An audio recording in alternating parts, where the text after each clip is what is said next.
ओमज्ञानतिमिरान्धस्य ज्ञानञ्जनशलाकया चक्षुरुन्मिलितं येन तस्मै श्रीगुरुवे नमः। श्रीचैतन्यमनोभीष्टं स्थापितं येन भूतले स्वयं रूपकदा मह्यं ददाति स्वपदान्तिकं वन्देऽहं श्रीगुरुं श्रीयुतपदकमलं श्रीगुरून् वैष्णवाचं श्रीरूपं साग्रजातं सगणरघुनाथान्वितं तं सजीवं साद्वैतं सावधूतं पर्यवसितं कृष्णचैतन्यदेवं श्रीराधाकृष्णपादान् सगणललिता श्रीविशाखान्विताश्च नारायणं नमस्कृत्यं नरं चैव नरोत्तमं देवीं सरस्वतीं व्यासं ततो जयमुदीरयेत्। सुन्वतां सकथा कृष्णा पुण्यश्रवणकीर्तनं हृदयन्तस्तु भद्राणि विध्नोति सुरसतां नष्टप्रायेषु भद्रेषु नित्यं भागवत सेवया भवति उत्तम श्लोके भक्तिर्भवति नैष्ठिकी तथा रजस्तमो भावः कामलोभादेश्चेत् चेत् एतेन निरावृतं स्थित्य सत्त्वे प्रसिद्धि एवं प्रसन्न मनसो भगवद्भक्ति योगता भगवतत्व विज्ञान मुक्त संगस्य जायते विद्यन्ते हृदय ग्रंथि छिद्यन्ते सर्वसंशयं क्षीयन्ते चास्य कर्माणि दृष्ट्वा एवात्मनीश्वरे धर्म प्रोजितो कैटभ्यो परमो निर्मस्राणां सतां वेद्यं वास्त्रमत्र वस्तु शिवदं तापत्रयोन्मूलनं श्रीमद्भागवतं प्रमाणमूलं प्रेमोपमार्थो महान श्री चैतन्य महाप्रभु मतमिदं तत्रादरुणापरः। हे कृष्ण करुणा सिंधु दीनबंधु जगतपते गोपेश गोपिका कांत राधा कांत नमस्तुते तप्त कांचन गौरांगे श्री राधे वृंदावनेश्वरी वृषभानुसुते देवी प्रणमामि हरिप्रिये वाञ्छाकल्पतरुभ्यश्च कृपा सिन्धुभ्यो च पतितानां पावनेभ्यो वैष्णवेभ्यो नमो नमः। जय श्री कृष्ण चैतन्य प्रभु नित्यानंद श्री अद्वैत गदाधर श्रीवासादि श्री गौर भक्तवृंद। हरे कृष्ण कृष्ण कृष्ण हरे हरे हरे राम राम राम हरे हरे। इसमें आज हम लोग को श्रीमद् भागवतम का स्कंद संख्या 1 अध्याय संख्या 18 और श्लोक संख्या 19 नंबर पढ़ना है। बोलते हैं प्रीतम पुण्य गुण तो नाम तस्य महत मेकांत परायणस्य ये अनंत शक्ति भगवान अनंतो महत गुणम त्वाद य अनंत माहु। और उनके विषय में क्या कहा जाए जो महान भक्तों के निर्देश में अनंत के पवित्र नाम का कीर्तन करते हैं जिनकी शक्ति असीम है। भगवान जो शक्ति के असीम तथा गुणों में दिव्य हैं वे अनंत कहलाते हैं। यहाँ बता रहे हैं कि जो उनके विषय में क्या कहा जाए जो महान भक्तों के निर्देश में अनंत के पवित्र नामों का कीर्तन करते हैं जिनकी असीम शक्ति है। भगवान जो शक्ति में असीम और गुणों में दिव्य हैं वे अनंत कहलाते हैं। इससे हमने पहले बताया था कि श्री सूत गोस्वामी ने कहा कि हे ईश्वर यद्यपि हम मिश्र जाति में उत्पन्न है फिर भी हमें ज्ञान में उन्नत उन महापुरुषों की सेवा करने तथा उनका अनुगमन करने से ही जन्म अधिकार प्राप्त हुआ है। ऐसे महापुरुषों से बातचीत करने से ही मनुष्य निम्न कुल में जन्म होने के कारण उत्पन्न अवगुणों से तुरंत ही निर्मल हो जाता है। तो महान भक्तों के निर्देश में अगर जो हम भगवान अनंत मतलब कृष्ण के पवित्र नामों का कीर्तन करते हैं जो असीम शक्तियों से समन्वित हैं तो निश्चित रूप से दिव्य गुणों का विकास हमारे अंदर होगा। बता रहे कि द्विज बंधु या अल्पज्ञ जो उच्च जाति में उत्पन्न असंस्कृत व्यक्ति हैं इस जीवन में निम्न जाति के लोगों के ब्राह्मण बनने के विरुद्ध अनेक दलीलें देते हैं। उनकी दलील है कि शूद्र या शूद्र से भी निम्न परिवार में जन्म लेने वाला पाप कर्म के कारण होता है अतः उसे इस कमी की पूर्ति निम्न जाति में जन्म लेकर करनी होती है। किंतु इस मिथ्या तर्क करने वालों को उत्तर देने के लिए श्रीमद् भागवतम का कथन है कि जो मनुष्य शुद्ध भक्त के निर्देश में भगवान के पवित्र नाम का जप करता है वह तुरंत ही निम्न जाति में जन्म लेने के दोषों से छूट जाता है। तो अलग अलग लोगों की मान्यता अलग अलग है कि जो व्यक्ति द्विज द्विज बंधु है या अल्पज्ञ है या उच्च जाति में जन्म नहीं लिया है ऐसा किस कारण से है कि वो उसके पाप कर्मों के कारण है। लेकिन अगर जो वो व्यक्ति भी किसी शुद्ध भक्त के निर्देश में भगवान के पवित्र नाम का जप करता है तो वह तुरंत ही निम्न जाति के जन्म दोषों से छूट जाता है। भगवान का शुद्ध भक्त भगवान के पवित्र नाम का जप करते हुए कोई अपराध नहीं करता। भगवान के नाम जप करने में 10 प्रकार के अपराध होते हैं किंतु शुद्ध भक्त के निर्देश में किया गया जप अपराध रहित होता है और भगवान का अपराध रहित जप दिव्य होता है।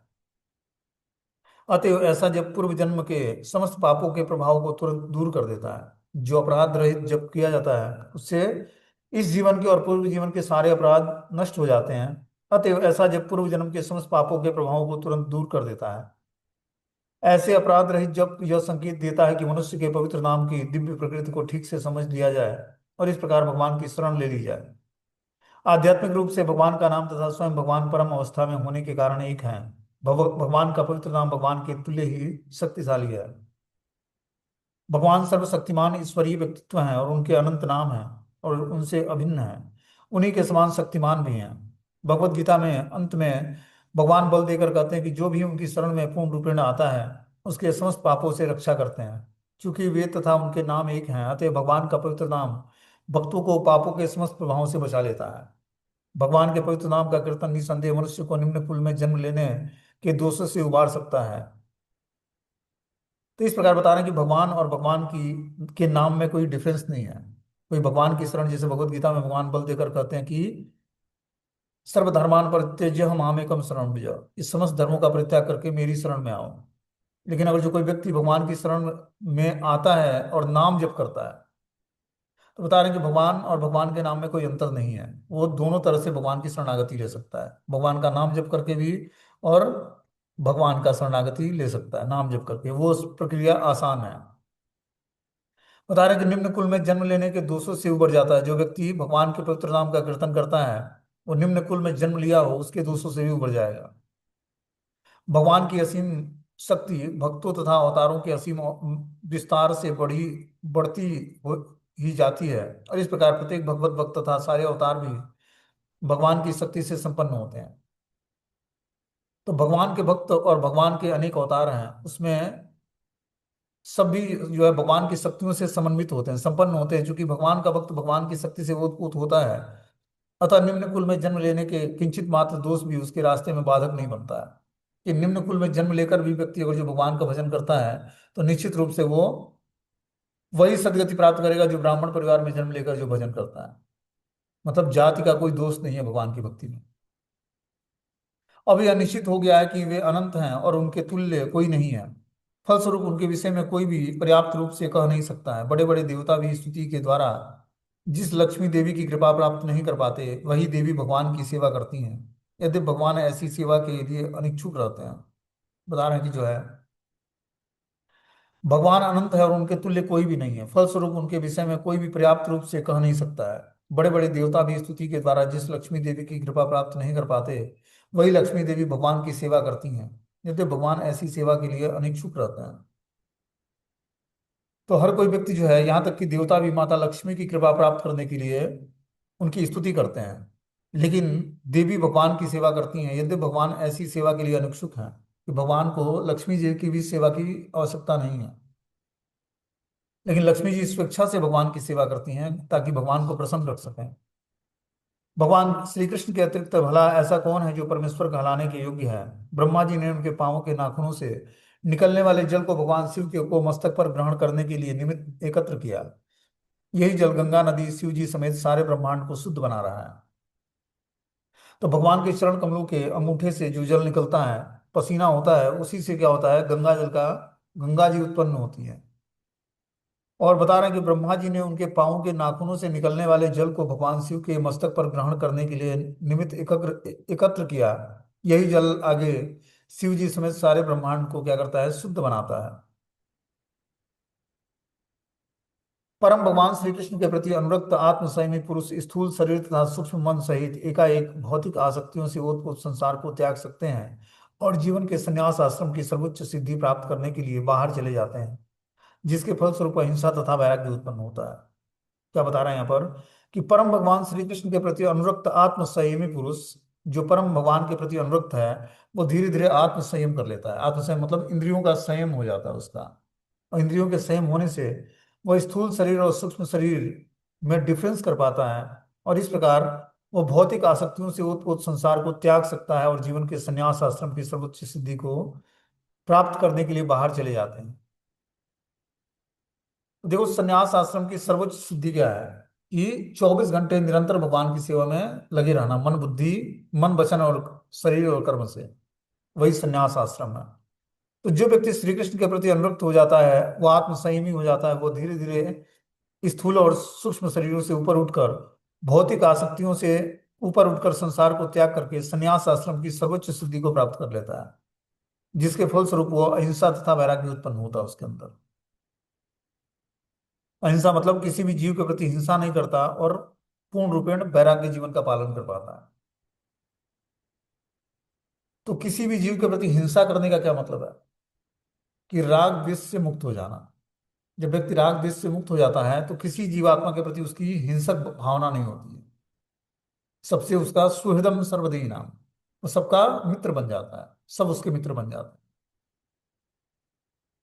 भक्ति का मतलब होता है दिव्य गुणों का कल्टीवेशन करना अपने अंदर। जितना ही दिव्य गुण विकसित होगा उतना ही हम भगवान के और करीब जाएंगे, क्योंकि भगवान के अंदर इनफाइनाइट मात्रा में दिव्य गुण है। लेकिन भक्तों के अंदर उसमें से 26 गुण होते हैं। भगवान के अंदर अनंत गुण है दिव्य, लेकिन उसमें से 26 गुण भक्तों में होते हैं। और इन दिव्य गुणों को धारण करके धीरे से धीरे धीरे जो है भगवान के समान ही वो स्वरूप धारण कर लेता है, या भगवान के समान ऐश्वर्य धारण कर लेता है, या भगवान के समीप सामीप्य प्राप्त कर लेता है, या भगवान का लोक प्राप्त कर लेता है। दिव्य गुणों का कल्टीवेशन करने का मतलब है कि जैसे मान लो कि हमें भगवान के धाम जाना है, तो जिसके साथ निवास करना है, जहां पर भगवान लीलाएं संपन्न कर रहे हैं, वहां पर हमें कुछ सेवाएं करनी है, तो उनसे हमारा गुण मैच होगा तभी तो हम उनके पास जाएंगे। तो दिव्य गुणों का कल्टीवेशन कैसे होगा? जब हम भगवान का भजन करेंगे, भगवान का चिंतन करेंगे। जिस वस्तु व्यक्ति स्थान का चिंतन होगा, वैसे ही दिव्य गुण वैसे ही गुण विकसित होंगे। और जब भगवान के शुद्ध भक्तों का चिंतन करते हैं, भगवान का चिंतन करते हैं, तो सारे दिव्य गुण अपने अंदर आने लगे। और किसी गलत व्यक्ति का चिंतन होता है तो उससे सारे अनर्थ आते हैं धीरे धीरे उसके, या किसी गलत व्यक्ति के अनर्थों का चिंतन होने लगता है तो उसके सारे अनर्थ अपने अंदर धीरे धीरे आने लगेंगे। इसीलिए आध्यात्मिक जीवन में अपने चिंतन को संभालना है। चिंतन मतलब जो हम हमारे अंदर थॉट्स या विचार उत्पन्न होते हैं, वो विचार और थॉट्स किस कारण से होते हैं? वो हमारे संस्कारों के कारण होते हैं, या फिर हमारे एसोसिएशन के कारण होते हैं।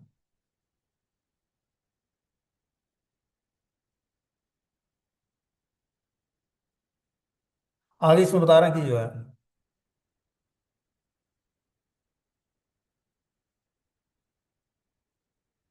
हे सूर्य के समान शक्तिशाली ऋषियों, मैं आपको अपने ज्ञान के अनुसार विष्णु की दिव्य लीलाओं के वर्णन करने का प्रयत्न करूंगा। जिस प्रकार पक्षी आकाश में उतनी ही दूरी तक होते हैं जितनी उनमें क्षमता होती है, उसी प्रकार विद्वान भक्तगण भगवान की लीलाओं का वर्णन अपनी अपनी अनुभूति के अनुसार करते हैं। क्या बता रहे हैं यहाँ पर? कि हे सूर्य के समान शक्तिशाली ऋषियों, मैं आपको अपने ज्ञान के अनुसार विष्णु की दिव्य लीलाओं के वर्णन करने का प्रयत्न करूंगा। सूत गोस्वामी बताते हैं कि जो भगवान, जो सूर्य के समान शक्तिशाली ऋषिगण हैं नैमिषारण्य के, उनको सूत गोस्वामी बताते हैं कि मैं अपने ज्ञान के अनुसार ही भगवान विष्णु के दिव्य लीलाओं का वर्णन करने का प्रयत्न करूंगा। जिस प्रकार पक्षी आकाश में उतनी ही दूरी तक उड़ते हैं जितनी की उनमें क्षमता होती है, उसी प्रकार विद्वान भक्तगण भगवान की लीलाओं का वर्णन अपनी अपनी अनुभूति के अनुसार करते हैं। देखो, हर भक्त का अपना अपना रियलाइजेशन होता है भक्ति को लेकर, भगवान को लेकर या शास्त्रों को लेकर उसका अपना मत होता है। भले ये तात्पर्य कोई भी पढ़े, लेकिन उसका रियलाइजेशन अलग अलग होगा सब जीवात्मा को। जितने भी भक्त होंगे, सबके शुद्धिकरण के हिसाब से उसका रियलाइजेशन अलग अलग होगा। आगे बता रहे हैं कि एकदा धनुर्गम्य विशरण्यम मृगयावने मृगानुगत श्रांतम क्षुधितश्रित्य सितोवृशम जलाशयमक्षणास्य प्रविवेशम तमाश्रमम ददर्शम मुनिमासीनम शांतम मिलितलोचनम। एक बार महाराजा परीक्षित वन में धनुष बाण के से शिकार करते हुए हिरणों का पीछा करते करते अत्यंत थक गए, और उन्हें अत्यधिक भूख और प्यास लग गई। जलाशय की खोज करते हुए सुविख्यात समीक ऋषि के आश्रम में प्रविष्ट हुए, जहां उन्होंने आंखें बंद किए शांत भाव से बैठे मुनि को देखा।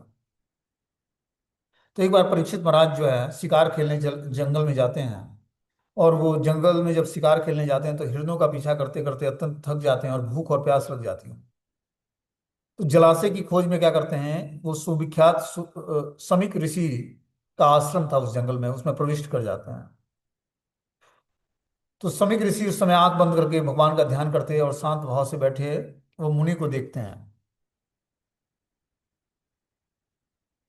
मुनि की इंद्रियां, श्वास, मन और बुद्धि सभी ने भौतिक कार्यकलाप बंद कर दिए थे, और वे तीनों जागृत, सुप्त और सुषुप्त स्थितियों से अलग होकर परम पूर्ण के समान गुणात्मक दृष्टि से दिव्य पद को प्राप्त करके समाधि में स्थिर थे।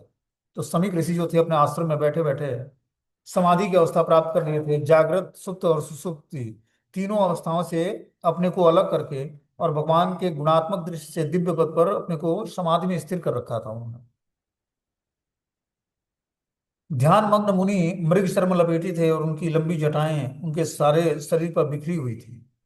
प्यास के मारे सूखे तालू वाले राजा ने उनसे जल मांगा। अब राजा समाधि में लीन है, ब्राह्मण ऋषि जो है समाधि में लीन है और राजा को प्यास लगी। तो राजा उनके आश्रम में जाते हैं और प्यास के मारे उनका जो है मुंह सूखा जाता है, तो राजा उनसे जल मांगते हैं। आसन, बैठने का स्थान, जल तथा मधुर वचनों के द्वारा किसी प्रकार से स्वागत न किए जाने पर राजा ने अपने आप को उपेक्षित समझा और इस प्रकार सोचते हुए वो क्रुद्ध हो गया। तो जब राजा को वो ध्यान में बैठे हुए ऋषि ने कुछ उत्तर नहीं दिया जल मांगने के बाद, न तो आसन दिया, न बैठने का स्थान दिया, न जल, न मधुर वचनों से उनका स्वागत किया, तो राजा अपने को उपेक्षित समझकर क्रुद्ध हो गए।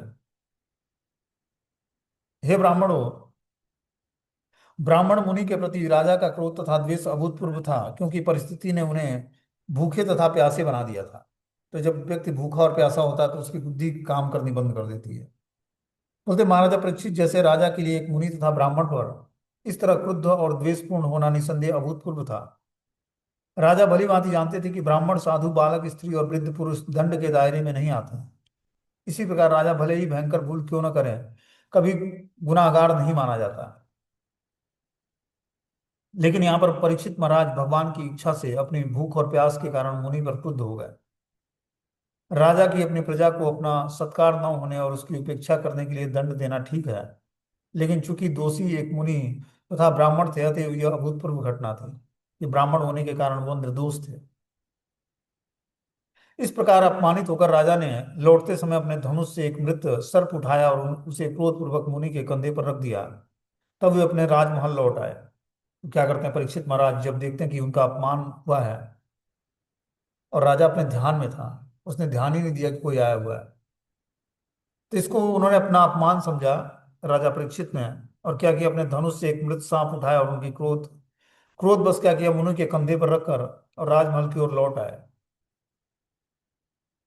लौटने पर वे सोचने लगे कि मन ही मन तर्क करने लगे कि क्या मुनि इंद्रियों को एकाग्र करके और आंखें बंद करके किए सचमुच समाधि में थे, अथवा वे निम्न क्षत्रिय का सत्कार करने से बचने के लिए समाधि का स्वांग रचा रहे थे।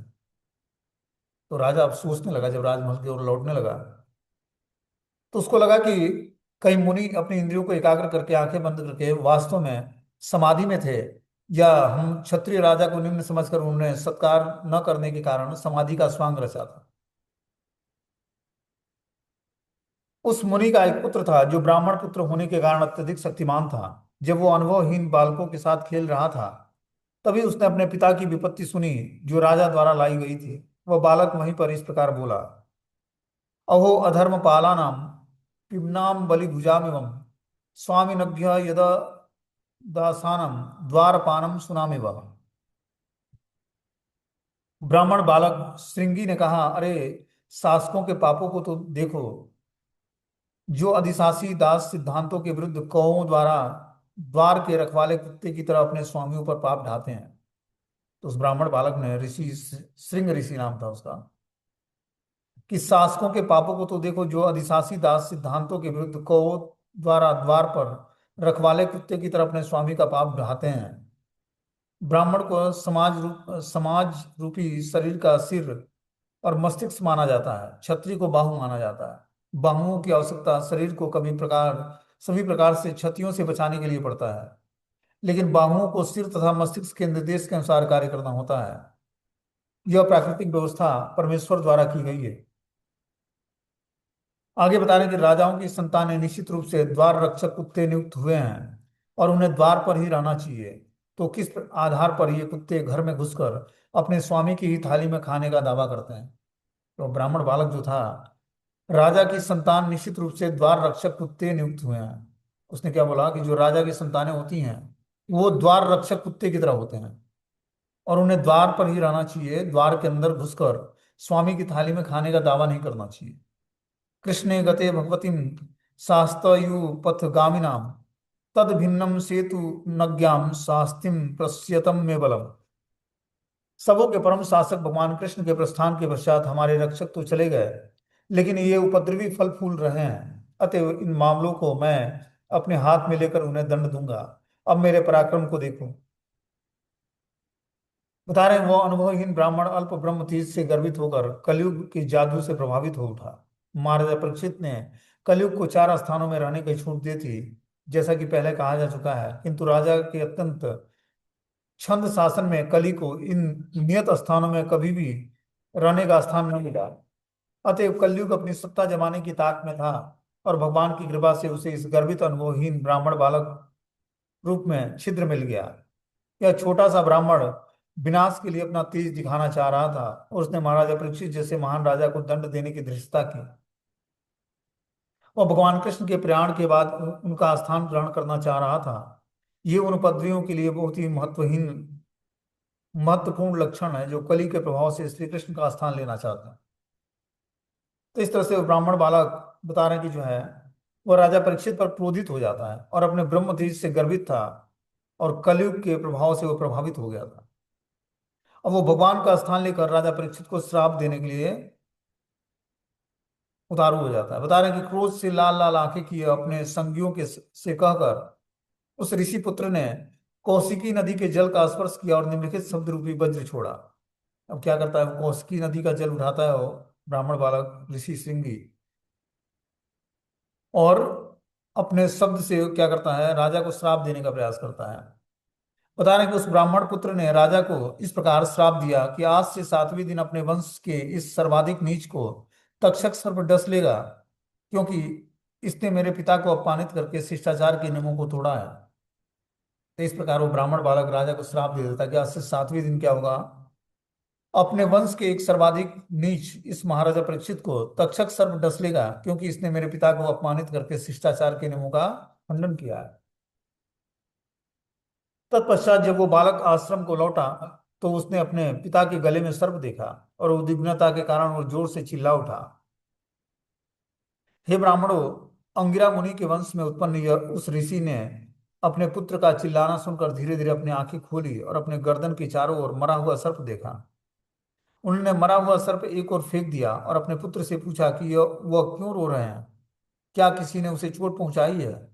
यह सुनकर बालक ने जो कुछ घटना घटी उसे कह सुनाया। पता नहीं, पिता के गले में पड़े हुए सर्प को अधिक गंभीरता से नहीं लिया, उन्होंने उसे फेंक दिया। वास्तव में महाराजा परीक्षित से कोई बहुत बड़ी भूल नहीं हुई थी, लेकिन मूर्ख पुत्र ने उसे गंभीरता से लिया, और कली के वश में होने के कारण उसने राजा को श्राप दे दिया। इस तरह उसने एक सुखद इतिहास के अध्याय का अंत कर दिया। पिता ने अपने पुत्र से सुना कि राजा को श्राप दिया गया है, यद्यपि उसे इस तरह दंडित नहीं किया जाना जाना था, क्योंकि वह समस्त मनुष्यों में श्रेष्ठ था। ऋषि ने अपने पुत्र को शाबाशी नहीं दी, अपितु उल्टे वे यह कहकर पछताने लगे कि हाय, मेरे पुत्र ने कितना बड़ा पाप कर्म कर दिया है। उसने एक तुच्छ अपराध के लिए इतना भारी दंड दे दिया है। बोलते राजा सारे मनुष्यों में श्रेष्ठ होता है, वह ईश्वर का प्रतिनिधि होता है। उसे उसके किसी भी कार्य के लिए निंदनीय नहीं किया जाना चाहिए। दूसरे शब्दों में, राजा कोई त्रुटि नहीं कर सका। राजा ब्राह्मण के अपराधी बालक को फांसी की सजा का आदेश दे सकता था, तभी भी वह ब्राह्मण हत्या का पापी नहीं बन सकता। यदि राजा कभी कुछ त्रुटि कर भी बैठता है तो भी उसकी अवमानना नहीं करनी चाहिए। इस प्रकार ऋषि बालक जो था श्रृंगी, इसने उस ब्राह्मण को राजा को परीक्षित को श्राप दिया, बताने कि राजा सारे मनुष्यों में श्रेष्ठ होता है और ईश्वर का प्रतिनिधि होता है। उसके लिए किसी भी कार्य के लिए निंदनीय नहीं किया जा सकता, निंदा नहीं की जा सकती है। दूसरी तरफ वो राजा के ब्राह्मण बालक को फांसी की सजा देने का आदेश दे सकता था, तब भी वो ब्राह्मण हत्या का पापी नहीं बनता। लेकिन क्या किया, राजा परीक्षित ने उसको क्षमा कर दिया। बता रहा कि हे बालक, तुम्हारी बुद्धि अपरिपक्व है। उनके पिता ने बोला कि हे बालक, तुम्हारी बुद्धि अपरिपक्व है, अतएव तुम्हें ज्ञान नहीं है कि राजा मनुष्यों में सर्वश्रेष्ठ और भगवान के तुल्य होता है। उसकी तुलना कभी भी सामान्य लोगों के साथ नहीं की जा सकती। उसके राज्य के नागरिक उसके दुर्दम्य तेज से सुरक्षित रहकर समृद्धिमय जीवन व्यतीत करते हैं। हे बालक, एक छत्र राज्य सत्ता द्वारा रथ चक्र धारण करने वाले भगवान का प्रतिनिधित्व किया जाता है। जब राज्य सत्ता ही मिट जाती है तो सारा संसार चोरों से भर जाएगा। उसे तितर बितर मेमनों की भांति असुरक्षित प्रजा को तुरंत परास्त कर देता है। तब उस ऋषि ने बोला कि हे बालक, एक छत्र राज्य सत्ता तथा रथ चक्र धारण करने वाले भगवान का प्रतिनिधि होते हैं। जो राजा होता है वो भगवान का क्या होता है, प्रतिनिधि होता है। और जब राज सत्ता ही मिट जाएगी तो संसार चोरों से भर जाएगा और तितर बितर मेमनों की भांति असुरक्षित प्रजा को तुरंत परास्त कर देगा। राजा की शासन प्रणाली के समाप्त होने तथा धूर्तों एवं चोरों द्वारा लोगों की संपत्ति लूटने के कारण बड़े बड़े सामाजिक विघ्न आएंगे।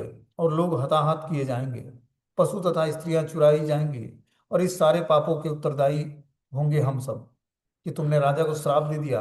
इस कारण से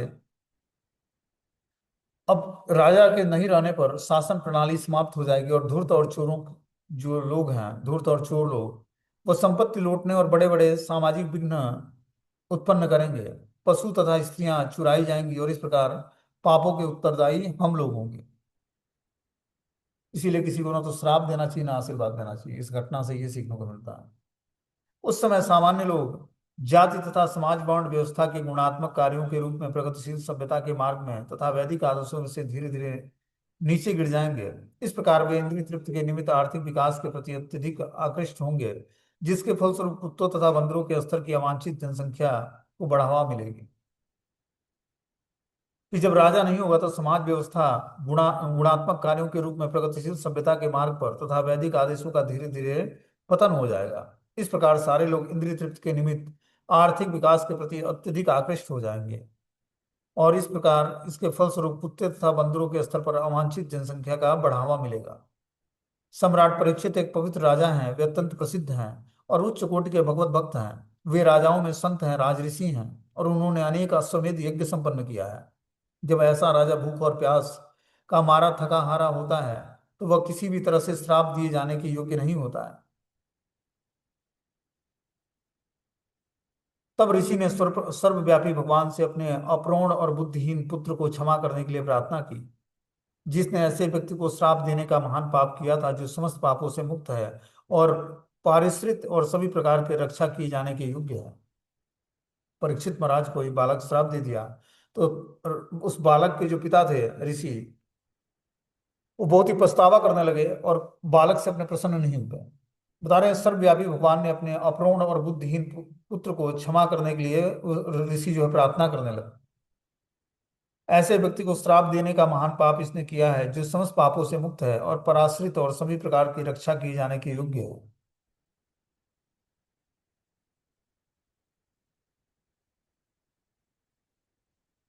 बता रहे ऋषि सिंह को यह पहले से दिख गया था कि उसके पुत्र ने महाराजा परीक्षित को श्राप देने का महान पाप किया है, क्योंकि वे एक पवित्र शासक थे और महाभागवत होने के कारण समस्त पापों से मुक्त थे। अतः वे ब्राह्मणों द्वारा रक्षित थे।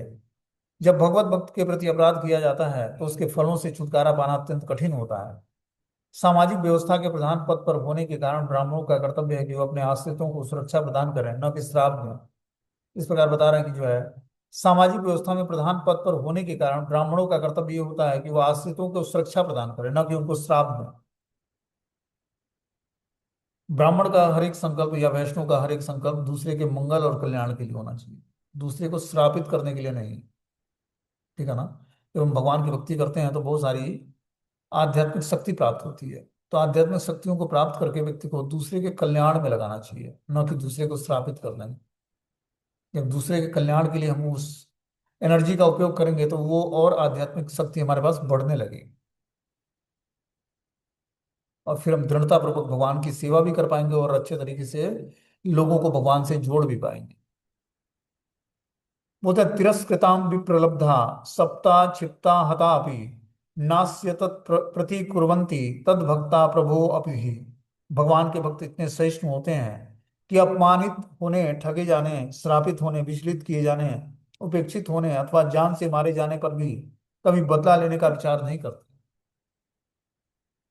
तो जो भगवान का भक्त होता है वो सहिष्णु होता है। सहिष्णु मतलब सहनशील। वो अपमानित होने, ठगे जाने, श्रापित होने, विचलित किए जाने, उपेक्षित होने अथवा जान से मारे जाने पर भी बदला लेने का विचार नहीं रखता है। कि वो किसी भी परिस्थिति में किसी से शत्रु भाव नहीं रखता है। भले अगला व्यक्ति उससे शत्रुता भाव रखकर और उसको कष्ट पहुंचाए, लेकिन भगवान का भक्त जो है सहनशील होता है। वो अगले व्यक्ति को अपना कभी भी शत्रु नहीं मानता है। इस प्रकार मुनि ने अपने पुत्र द्वारा किए गए पाप के लिए पश्चाताप किया। उसने राजा द्वारा किए गए अपमान को गंभीरता से ग्रहण नहीं किया। इस प्रकार बता रहे हैं कि मुनि ने अपने पुत्र द्वारा किए गए पाप के लिए पश्चाताप करने लगे। उसने राजा द्वारा किए गए अपमान को गंभीरता से ग्रहण नहीं किया, कि राजा ने हमारे पुत्र का अपमान किया है, तो उसको उन्होंने गंभीरता से नहीं लिया।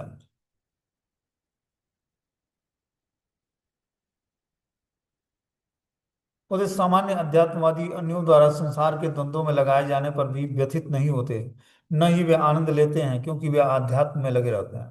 तो बता रहे हैं कि जो सामान्यतः जो अध्यात्मवादी हैं, जो पूर्ण रूपेण आध्यात्मिक स्तर पर अपनी चेतना को लगाए हैं, वो संसार के द्वंद्वों में लगाए जाने पर भी व्यथित नहीं होते हैं। न ही वे सांसारिक वस्तुओं में आनंद लेते हैं क्योंकि वे आत्म साथ में लगे रहते हैं। इस प्रकार जो अध्यात्मवादी हैं, वो संसार के द्वंद्व से प्रभावित नहीं होता है। संसार के द्वंद्व जो हैं उसको प्रभावित नहीं करते। वो सांसारिक वस्तु में आनंद लेने का प्रयास नहीं करता। वो अध्यात्म में लगा रहता है और अध्यात्म में ही वो आनंद को प्राप्त करता है। होते अध्यात्मवादी जन ज्ञानी योगी या भगवत भक्त होते हैं। ज्ञानियों का लक्ष्य ब्रह्म में तदाकार होना और सिद्धि प्राप्त करना होता है। योगी सर्वव्यापी परमात्मा की अनुभूति करता है और भक्तगण भगवान के व्यक्तित्व की दिव्य प्रेममयी सेवा में लगे रहते हैं। क्योंकि ब्रह्म परमात्मा और भगवान एक ही दिव्यता की विभिन्न अवस्थाएं हैं, अतएव ये सारे अध्यात्मवादी प्रकृति के तीन गुणों से परे होते हैं। भौतिक सुख दुख तीनों गुणों से प्रतिफल हैं। अतएव ऐसे सुख दुखों के कारण ही आध्यात्मवादियों को कोई सरोकार नहीं होता। राजा परीक्षित राजा भक्त थे और ऋषि योगी थे। अतएव दोनों ही परमात्मा की इच्छा से उत्पन्न हुए थे और इस दुर्घटना से अलिप्त थे। खेलने की उम्र वाला बालक भगवान की इच्छा पूर्ति के निमित्त मात्र बना। तो जो ऋषि श्रृंग का जो बालक था, वो बता रहे कि अन्य दोनों ही परमात्मा को की इच्छा से उत्पन्न हुए थे और इस दुर्घटना से अलिप्त थे। खेलने की उम्र वाला यह बालक परीक्षित अ, ऋषि श्रृंग का जो पुत्र था, वो भगवान की इच्छा पूर्ति के निमित्त मात्र था। कि भगवान उससे कुछ अपनी सेवाएं कराना चाहते थे, इसलिए वो युधिष्ठिर महाराज की शरण ग्रहण कर रखा था। बता रहा कि श्री सूत गोस्वामी ने कहा कि घर लौटते हुए राजा ने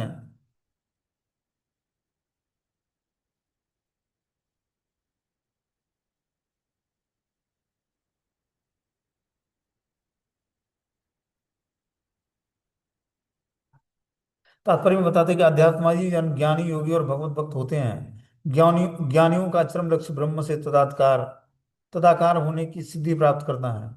योगी सर्वव्यापी परमात्मा की अनुभूति करना चाहते हैं और भक्तगण भगवान के व्यक्तित्व की दिव्य प्रेममयी सेवा में लगे रहते हैं। तो हमने बताया था कि परम सत्य का रियलाइजेशन व्यक्ति को तीन कैटेगरी में होता है, ब्रह्म परमात्मा और भगवान। तो जैसे जिसकी भक्ति का स्टैंडर्ड होता है उसी तरह उसको रियलाइजेशन होता है। जब वो अभी कनिष्ठ लेवल से छूटता है और आध्यात्मिक चीजों को स्वीकार करता है, तब वो धीरे धीरे जो है भगवान को, और जो निर्विशेष ब्रह्म की पूजा करता है तो निराकार भगवान को मानेगा कि भगवान का कोई साकार रूप नहीं है। ठीक है ना। दूसरा है परमात्मा का रियलाइजेशन करना। परमात्मा का हर हृदय में बैठे परमात्मा का रियलाइजेशन योगी करता है। वो योग में सिद्ध होता है और धीरे धीरे अपने अंतःकरण में भगवान का चिंतन करता है और इस प्रकार परमात्मा का दर्शन करता है। और तीसरा भगवत भक्त में क्या दिव्य क्वालिटी होती है कि वो तीनों आश्रमों और वर्णों से मुक्त होता है और भगवान का भक्त होने के कारण वो भगवान को रियलाइज करता है। योगी जो है परमात्मा को और भगवान का भक्त जो है भगवान को रियलाइज करके, और इस प्रकार जो है बता रहे कि अतएव ऐसे सुख दुखों के कारणों से अध्यात्मवादियों को कोई सरोकार नहीं होता। तो जो उत्तम भक्त होता है वो धीरे धीरे अपने को तीन गुणों से ऊपर उठाकर और अपनी चेतना को अध्यात्म में स्थिर करता है। अतएव दोनों ही परमात्मा को की इच्छा से उत्पन्न हुए इस दुर्घटना से अलिप्त थे। खेलने की उम्र वाला बालक भगवान की इच्छा पूर्ति के निमित्त मात्र था। तो बता रहे कि खेलने की उम्र वाला यह बालक भगवान की इच्छा पूर्ति के निमित्त मात्र था।